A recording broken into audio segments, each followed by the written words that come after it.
কাল হাশরের ময়দানে আল্লাহ পাক রব্বুল আলামিন আমাদের সকলকে 5টি প্রশ্ন করবেন। এই 5টি প্রশ্নের জবাব আমাদের সকলকে দিতে হবে। যতক্ষণ না দেব ততক্ষণ একটি পাও আমরা সামনের দিকে বা পিছনের দিকে আগাতে এবং পিছোতে পারবো না।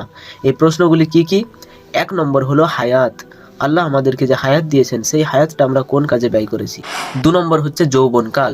যৌবনকাল আল্লাহ দিয়েছিল আল্লাহর ইবাদত করার জন্য এবং ভালো কাজ করার জন্য, আমরা সেগুলো করেছি কি না। 3 নম্বর কোন পথে টাকা আয় করেছি, সেটা হালাল পথে নাকি হারাম পথে। 4 নম্বর আয় করা অর্থগুলি আমরা কোন কাজে ব্যয় করেছি, হালাল কাজে ব্যয় করেছি না হারাম কাজে ব্যয় করেছি। আর সর্বশেষ 5 নম্বর হলো ইলম অনুযায়ী আমরা কতটুকু আমল করতে পেরেছি।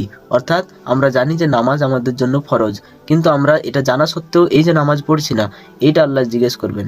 আমরা সকলেই জানি যে ভালো কাজ করা আল্লাহর উপদেশ, কিন্তু আমরা সকলে ভালো কাজ থাকতেও খারাপের দিকে ধাবিত হই। আমরা সকলেই জানি যে নেশা করা হলো হারাম, খারাপ কাজ, কিন্তু তা সত্ত্বেও আমরা হারামের দিকে এগিয়ে যাচ্ছি। অর্থাৎ এই যে আমরা ইলম আছে তা সত্ত্বেও যে খারাপ কাজের দিকে ঝাঁপিয়ে পড়ছি, আল্লাহ এইটা আমাদেরকে জিজ্ঞাসা করবেন।